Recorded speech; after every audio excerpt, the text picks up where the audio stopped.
Tense মানে অসমীয়াত কাল আমি টেন্সৰ বিষয়ে আগৰ ভিডিঅ'ত আলোচনা কৰিছোঁ। টেন্স তিনিবিধ, প্ৰেজেণ্ট টেন্স, পাষ্ট টেন্স আৰু ফিউচাৰ টেন্স। এই তিনিটা ভাগৰে প্ৰতিটোৰে আৰু চাৰিটাকৈ ভাগ আছে। যেনে প্ৰেজেণ্ট টেন্সৰ চিম্পল প্ৰেজেণ্ট বা প্ৰেজেণ্ট ইনডিফিনিট, কণ্টিনিউৱাছ প্ৰেজেণ্ট বা progressive present, present perfect tense বা প্ৰেজেণ্ট পাৰফেক্ট কণ্টিনিউৱাছ টেন্স। ঠিক সেইদৰে পাষ্ট টেন্সৰো আমাৰ চাৰিটা ভাগ আছে। যেনে চিম্পল পাষ্ট বা পাষ্ট ইনডিফিনিট, কণ্টিনিউৱাছ পাষ্ট বা progressive past, past perfect tense, past perfect continuous tense. ঠিক সেইদৰে ফিউচাৰো আমি সেই একে ধৰণৰে পাওঁ, চিম্পল ফিউচাৰ বা ইনডিফিনিট। ঠিক সেইদৰে কণ্টিনিউৱাছ ফিউচাৰ কণ্টিনিউৱাছ বা progressive continuous, future perfect continuous, future perfect বা ফিউচাৰ পাৰফেক্ট কণ্টিনিউৱাছ। এই চাৰি ধৰণৰ আমি প্ৰতিটো টেন্সৰ ভাগতে পাম। আজি আমি আলোচনা কৰিম আমি প্ৰেজেণ্ট টেন্সৰ ভাগকেইটা। আমি আলোচনা কৰিম প্ৰেজেণ্ট টেন্সৰ যি প্ৰেজেণ্ট টেন্স, এই প্ৰেজেণ্ট টেন্সৰ যি চাৰিটা ভাগ আছে, যেনে চিম্পল প্ৰেজেণ্ট বা simple present, present or indefinite, indefinite, simple present বা present indefinite, present indefinite, এটি এক নম্বৰ ভাগ। দুই নম্বৰটো আমাৰ present continuous, present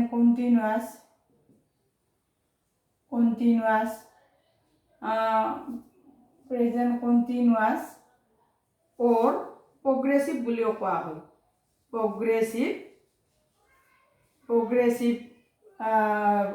present progressive বা প্ৰেজেণ্ট প্ৰগ্ৰেছিভ কণ্টিনিউৱাছক আমাৰ প্ৰগ্ৰেছিভ টেন্স বুলিও কোৱা হয়। ঠিক সেইদৰে তিনি present perfect continuous, present perfect tense, আৰু চাৰি নম্বৰটো হৈছে present perfect continuous tense,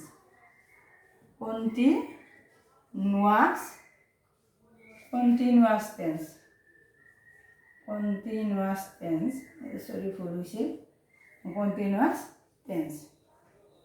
tense. গতিকে আমি এনেধৰণে প্ৰেজেণ্ট টেন্সৰ ভাগ আমি চাৰিটা কি, চিম্পল প্ৰেজেণ্ট বা present indefinite, present continuous or present progressive, present perfect tense বা প্ৰেজেণ্ট পাৰফেক্ট কণ্টিনিউৱাছ টেন্স। এই চাৰিটা ভাগ আমি পাওঁ। এই চাৰিটা ভাগৰ আজি আমি প্ৰেজেণ্ট ইনডিফিনিট বা চিম্পল প্ৰেজেণ্ট টেন্সটোৰ বিষয়ে আলোচনা কৰিবলৈ ওলাইছোঁ। মানে এক নম্বৰ আমাৰ চিম্পল প্ৰেজেণ্ট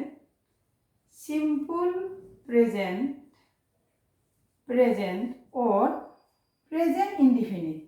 চিম্পল প্ৰেজেণ্ট বুলিও ক'ব পাৰি, নাইবা প্ৰেজেণ্ট ইনডিফিনিট বুলিও ক'ব পাৰি। Indefinite tense, simple present indefinite tense. মানে আমি চিম্পল প্ৰেজেণ্ট বুলি ক'ব পাৰোঁ, নাইবা প্ৰেজেণ্ট ইনডিফিনিট বুলিও ক'ব পাৰোঁ। এতিয়া আমি আগতে পাই আহিছোঁ মানে প্ৰেজেণ্ট টেন্স কাক বোলে, a verb that is acting in present. মানে যদি প্ৰেজেণ্টৰ সময়ত কাম কৰি থাকে তাকে আমি প্ৰেজেণ্ট টেন্স বুলি আমি আগতে আলোচনা কৰিছোঁ। আজি চিম্পল প্ৰেজেণ্ট টেন্স বা প্ৰেজেণ্ট ইনডিফিনিট টেন্সেনো কোনবিলাকক সামৰি লৈ এই মানে প্ৰেজেণ্ট টেন্সবিলাকত। আমাৰ চিম্পল প্ৰেজেণ্ট টেন্সে আমাৰ মানে যিটো আমাৰ মানে ফৰ এভাৰ, মানে সদায় যিটো আমাৰ ঘটি থাকে, মানে বা আমাৰ হেবিচুৱেলি যিটো আমি কৰি থাকোঁ, এইবিলাকক চিম্পল প্ৰেজেণ্ট টেন্সে সামৰি লয়। এতিয়া হ'ল মানে আমি যদি আমি এনেকৈ আমি চিম্পল প্ৰেজেণ্ট টেন্সৰ আমি ক'ব পাৰোঁ, এ verb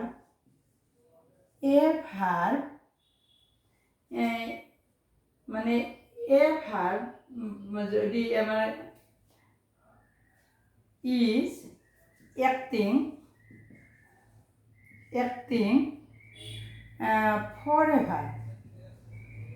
forever or habitually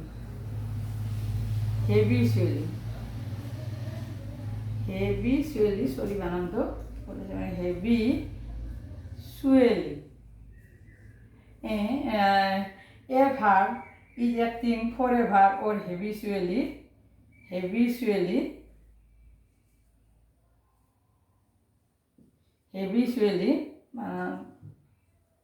forever or habitually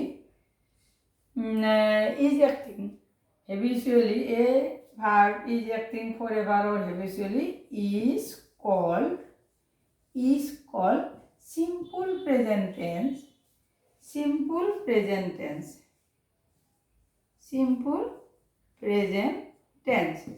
মানে যিয়ে আমার চির সত্য নাইবা হেবিচুৱেলি আমাৰ নিত্য নৈমিত্তিক মানে কাৰ্য কৰা বুজায় তাকে সিম্পল প্ৰেজেন্ট টেন্স বলা হয়। আমি উদাহৰণ দিলে ভালদৰে বুজি পাম। যেনে the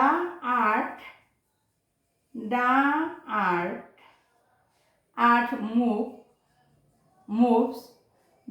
moves round the sun পৃথিৱী সূৰ্যৰ চাৰিওফালে ঘূৰে। এইটো আমাৰ চিৰসত্য বাক্য। এই চিৰসত্য বাক্যবিলাক বুজাবলৈ সিম্পল প্ৰেজেন্ট টেন্স ব্যৱহাৰ কৰা হয়। ঠিক সেইদৰে দি San rises in the east, সূৰ্য পূব পিনে উদয় হয়। ঠিক এনেধৰণৰ বাক্যবিলাক আমাৰ বুজাবলৈ সিম্পল প্ৰেজেন্ট টেন্স ব্যৱহাৰ কৰা হয়।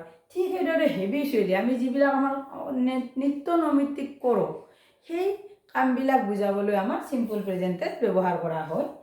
যেনে উদাহৰণস্বৰূপে উই বাথ ইন দ্য মৰ্নিং আমি ৰাতিপুৱা গা ধুওঁ। এই ৰাতিপুৱাই গা ধোৱাটো আমাৰ নিত্য নৈমিত্তিক কাৰ্য। এনেধৰণৰ বাক্য বুজাবলৈ আমাৰ সিম্পল প্ৰেজেন্ট টেন্স বা প্ৰেজেন্ট ইনডিফিনিট টেন্স ব্যৱহাৰ কৰা হয়। মানে যিবিলাক চিৰসত্য সদায় ঘটে, সদায় হৈ থাকে, নাইবা আমি যিবিলাক হেবিচুৱেলি কৰোঁ, নাইবা আমাৰ ডাঙৰ মহান ব্যক্তিবিলাকৰ যিবিলাক আমাৰ মানে বাণী থাকে সেইবিলাকো আমি যদিও আগতে কৈ যায় সেইবিলাকো আমাৰ এই সিম্পল প্ৰেজেন্ট টেন্সত ব্যৱহাৰ কৰা হয়। যেনে Mahatma Gandhi says fine dress can not make a gentlemen.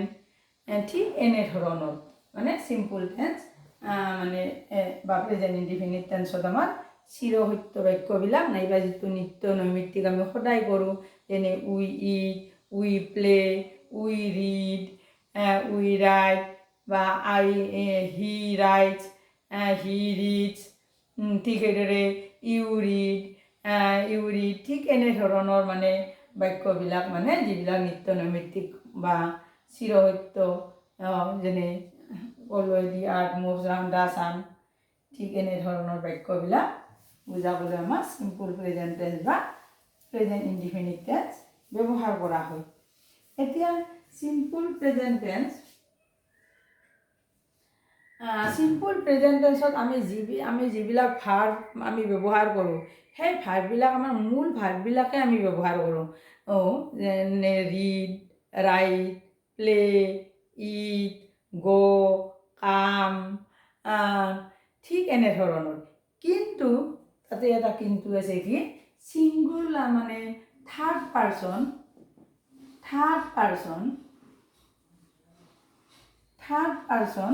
Singular নাম্বাৰৰ ক্ষেত্ৰত কিন্তু যিটো ছিংগুলাৰ নাম্বাৰ, এই ছিংগুলাৰ নাম্বাৰৰ ক্ষেত্ৰত আমাৰ নাম্বাৰত মানে মূল ভাৰ্বৰ লগত নাম্বাৰত যিটো আমাৰ ভাৰ্ব থাকে, মূল ভাৰ্বৰ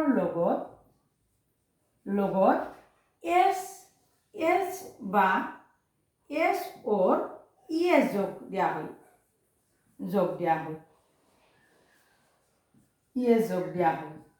মানে যদিও আমাৰ মূল ভাৰ্ব ব্যৱহাৰ কৰোঁ, যেনে I eat, he eat, he eats, ঠিক এনেকৈ মানে যদি থাৰ্ড পাৰ্চন ছিংগুলাৰ নাম্বাৰ এতিয়া কোনবিলাক হ'ল যেনে হি চি ইট ইট এই হি চি ইট এই ধৰণৰ থাৰ্ড পাৰ্চন ছিংগুলাৰ হ'লে কি হয় মূল ভাৰ্বৰ লগত এছ বা ইএছ যোগ হয় যেনে হি ৰিডছ হি ৰিড কিন্তু আই ৰিড বুলি ক'ম হিৰ ক্ষেত্ৰত কি ক'ম হি ৰিডছ ঠিক সেইদৰে চি প্লেজ তাই খেলে ঠিক সেইদৰে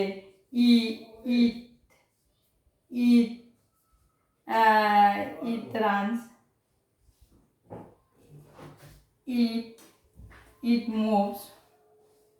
it moves ঠিক এই ধৰণৰ মানে হি reeds C plays move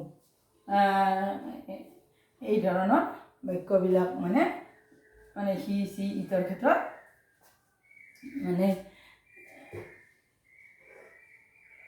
S বা এছ যোগ কৰা হয়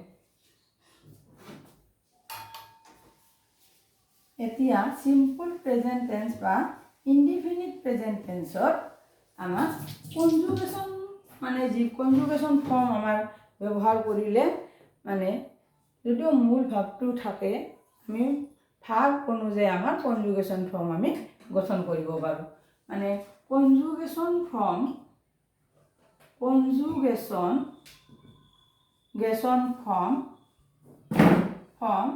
of simple present tense conjugation form of simple present tense এতিয়া কেনে ধৰণৰ আমি আমাৰ ভাগ অনুযায়ী হয় ভাগ অনুযায়ী ৰিড ভাগটো লওঁ যদি আমি ৰিড ভাগৰ কনজুগেশ্যন ফৰ্ম গঠন কৰিম ৰাইট ভাগটো লওঁ যদি আমি ৰাইট ভাগৰ কনজুগেশ্যন ফৰ্ম গঠন কৰিম ঠিক এনে ধৰণৰ আমাৰ কনজুগেশ্যন ফৰ্ম আমি গঠন কৰিব উদাহৰণস্বৰূপে মই কি ল'লোঁ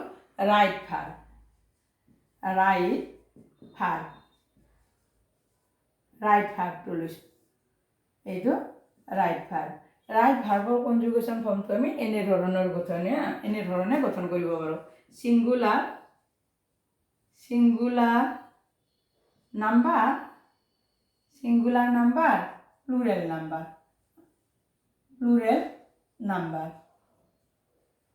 number এটা আমাৰ এনে ধৰণৰ হ'ব যেনে সিঙ্গুলাৰ নাম্বাৰত আই ৰাইট ভাগটো লৈছোঁ আই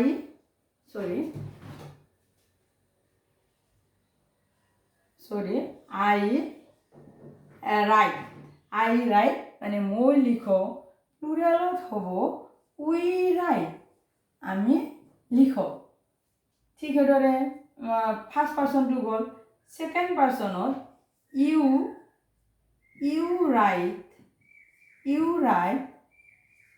ৰাইট তুমি লিখা তোমালোকে লিখা অসমীয়া হ'লে এনেদৰে ক'ম আমি ঠিক সেইদৰে হি আমি থাৰ্ড পাৰ্চন এইবাৰ ছিংগুলাৰ হি চি ইট এইটোৰ ক্ষেত্ৰত কিন্তু কি হ'ব ৰাইটছ হ'ব আমি আগতে আলোচনা কৰিলোঁ থাৰ্ড পাৰ্চন ছিংগুলাৰ নাম্বাৰৰ মূল ভাৰ্বৰ লগত এছ বাই এছ যোগ হয় গতিকে হি চি ইট ৰাইটছ আৰু ভাৰ্বৰ প্লুৰেলত দে right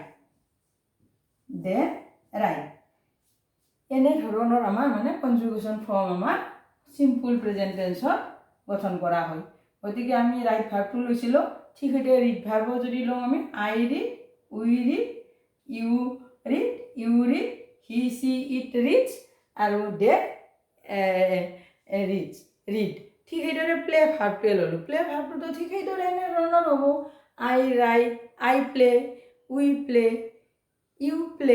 U play he she it plays they plays ঠিক এনেধৰণৰ মূল ভাৰ্বৰ মানে সিম্পল প্ৰেজেন্ট টেন্সত কনজুগেশ্যন ভাৰ্ব গঠন কৰা হয় এতিয়া মানে কনজুগেশ্যন মানে এনেধৰণে কনজুগেশ্যন ফৰ্ম গঠন কৰি সিম্পল প্ৰেজেন্ট টেন্সত আমি ব্যৱহাৰ কৰোঁ মোৰ চেনেলটো যদি ভাল লাগিছে লাইক কৰিব ছাবস্ক্ৰাইব কৰিব আৰু কমেণ্ট দিবলৈ অনুৰোধ জনালোঁ আৰু চেনেলটোত যদি জানিবলগীয়া আছে তেতিয়াহ'লে শ্বেয়াৰ কৰিবলৈও অনুৰোধ জনালোঁ। গতিকে আজি আমি আলোচনা কৰিলোঁ চিম্পল প্ৰেজেণ্ট টেন্স বা present indefinite tense. Simple present বা প্ৰেজেণ্ট ইনডিফিনিট টেন্সে আমাৰ চিৰসত্য বা নিত্য নৈমিত্তিক কাৰ্যসমূহ বুজাবলৈ ব্যৱহাৰ কৰা হয়। ইয়াত মূল ভাৰ্বে ব্যৱহাৰ হয়, আমাৰ ভাৰ্বৰ মূল ভাৰ্বসমূহ ব্যৱহাৰ কৰা হয়। ব্যতিক্ৰম হৈছে কি কেৱল থাৰ্ড পাৰ্চন ছিংগুলাৰ নাম্বাৰত মূল ভাৰ্বটোৰ লগত এছ বা ইয়েছ যোগ কৰি ব্যৱহাৰ কৰা হয়। আজিলৈ এইখিনি।